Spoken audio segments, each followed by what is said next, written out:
ஒரு மகிழ்ச்சியான செய்தி. இதயம் நல்லெண்ணெயின் விலை லிட்டருக்கு ரூபாய் 105 குறைஞ்சிருக்கு. செப்டம்பர் 2023ல 1 லிட்டர் இதயம் நல்லெண்ணெயின் அதிகபட்ச விலை ரூபாய் 503. ஆனா இப்ப 1 லிட்டர் இதயம் நல்லெண்ணெயின் விலை ரூபாய் 398 மட்டும்தான் தமிழ்நாட்டுல. அப்ப இனிமே எல்லாரும் இதயம் நல்லெண்ணெய் வாங்கலாம் இல்ல?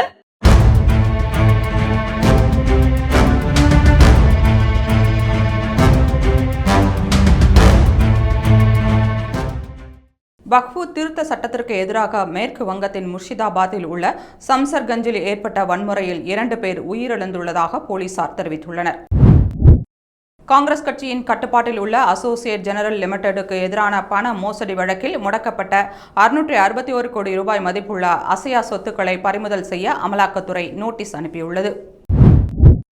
டெல்லி விமான நிலையத்தில் மோசமான வானிலை மற்றும் போக்குவரத்து நெரிசல் காரணமாக 350க்கும் மேற்பட்ட விமானங்கள் தாமதமாகின. சாலைகளில் உணவு பண்டங்களை தூக்கி எறியாதீர்கள் என்று பொதுமக்களுக்கு டெல்லி முதல்வர் ரேகா குப்தா வேண்டுகோள் விடுத்துள்ளார்.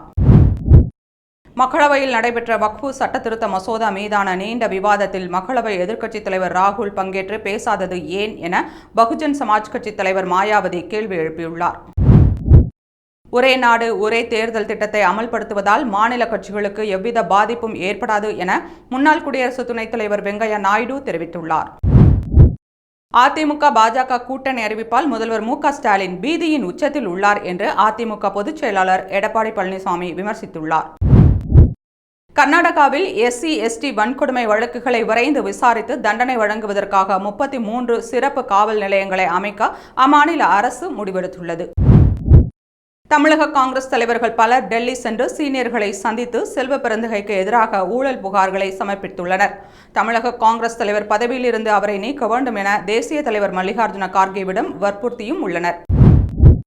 அமைதியான மாநிலமான தமிழகத்தின் அமைதியை குலைக்க பார்க்கிறார் மத்திய உள்துறை அமைச்சர் அமித்ஷா என முதல்வர் ஸ்டாலின் குற்றம் சாட்டியுள்ளார். நம் அண்டை நாடான சீனாவில் பள்ளத்தாக்குகள் நிறைந்த குய்ஷுவு, யுனான் உள்ளிட்ட மாகாணங்களில் கிராமப்புறங்களை இணைப்பதற்காக நதிகளின் மீது உயரமான பாலங்கள் கட்டப்பட்டுள்ளன. இந்த பாலம் வரும் ஜூனில் திறக்கப்பட உள்ளது.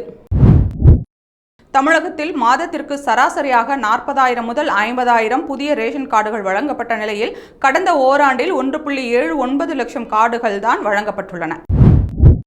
காசா மீது இஸ்ரேல் தாக்குதல் நடத்துவதை கண்டித்து வங்கதேசத்தில் நடந்த எதிர்ப்பு பேரணியில் 1 லட்சத்திற்கும் அதிகமானோர் பங்கேற்றனர். ஜவுளி உற்பத்தியில் முன்னோடியாக இருக்கும் இந்தியாவுக்கு பாலிஸ்டர் மற்றும் விஸ்கோஸ் நூல்கள் சீனா யான் என்ற பெயரில் அதிக அளவில் இறக்குமதி செய்யப்படுகின்றன. இறக்குமதி அதிகரித்துள்ளதால் தமிழக நூற்பாலைகள் கடுமையாக பாதிக்கப்பட்டுள்ளன. சென்னையில் நடந்த நிகழ்ச்சி ஒன்றில் அமைச்சர் பொன்முடி சைவம் வைணவ குறியீடுகளை விபச்சாரத்துடன் ஒப்பிட்டு சர்ச்சைக்குரிய வகையில் ஆபாசமாக பேசிய நிலையில் அமைச்சர் பொன்முடிக்கு நல்ல புத்தி வர வேண்டும் என இந்து முன்னணி அமைப்பினர் கோவிலில் பிரார்த்தனை செய்தனர்.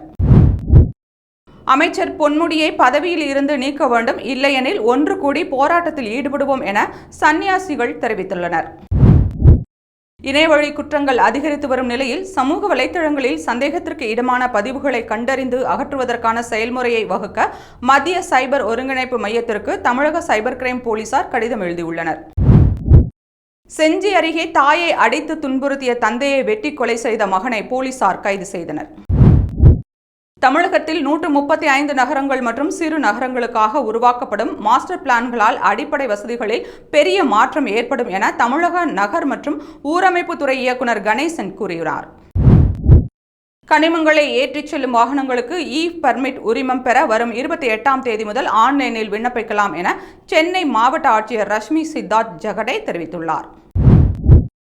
மும்பை தாக்குதல் தொடர்பாக பாகிஸ்தான் தீவிரவாதி தஹாவூர் ராணா துபாயில் ISI உளவாளியை ரகசியமாக சந்தித்து பேசியிருப்பது NIA விசாரணையில் தெரியவந்துள்ளது. நேஷனல் ஹெரால்டு வழக்கில் 700 கோடி ரூபாய் மதிப்பிலான சொத்துக்களை முடக்க அமலாக்கத்துறை நடவடிக்கை எடுத்து வருகிறது. மேற்கு வங்க மாநிலம் முர்ஷிதாபாத்தில் நடைபெற்ற வன்முறை துரதிர்ஷ்டவசமானது. அனைத்து சமூகத்தினரின் பாதுகாப்பும் முதல்வர் மமதா பானர்ஜியின் கையில் இருக்கிறது. இந்துக்களின் பாதுகாப்பு முஸ்லிம்களுடன் சேர்த்து மமதாவுடைய பொறுப்பு ஆகும் என மத்திய அமைச்சர் கிரிராஜ் சிங் தெரிவித்துள்ளார். பாமக தலைவர் பதவியில் இருந்து அன்புமணியை நீக்கிய முடிவில் ராமதாஸ் பிடிவாதமாக இருப்பதால் அக்கட்சியில் குழப்பம் நீடித்து வருகிறது. விவசாய நிலங்களில் சூரிய சக்தி மின்சாரத்தில் இயங்கும் மோட்டார் பம்ப் அமைத்திருக்கும் விவசாயிகளுக்கு இலவச விவசாய மின் இணைப்பு தரப்படாது என மின்வாரியம் அறிவித்துள்ளது.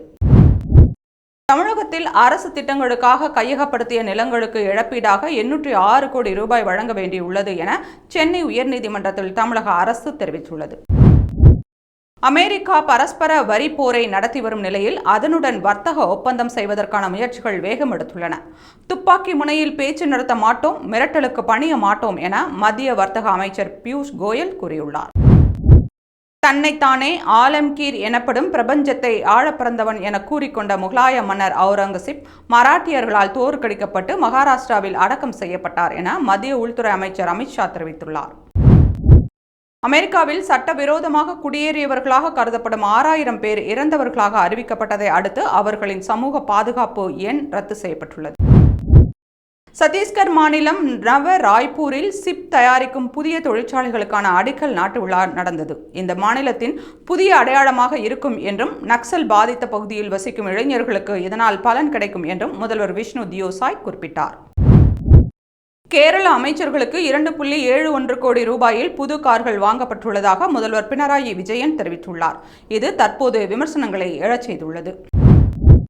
ஐபிஎல் சீசனில் 27வது லீக் ஆட்டத்தில் பஞ்சாப் கிங்ஸ் அணியை வீழ்த்தி சன்ரைசர்ஸ் ஹைதராபாத் அணி அபார வெற்றி பெற்றது. வைகுண்டம் கியூ காம்ப்ளெக்ஸ் வழியாக பக்தர்கள் காலணி அணிந்து சென்றதால் திருமலையில் பாதுகாப்பு கேள்விக்குறியாகியுள்ளது.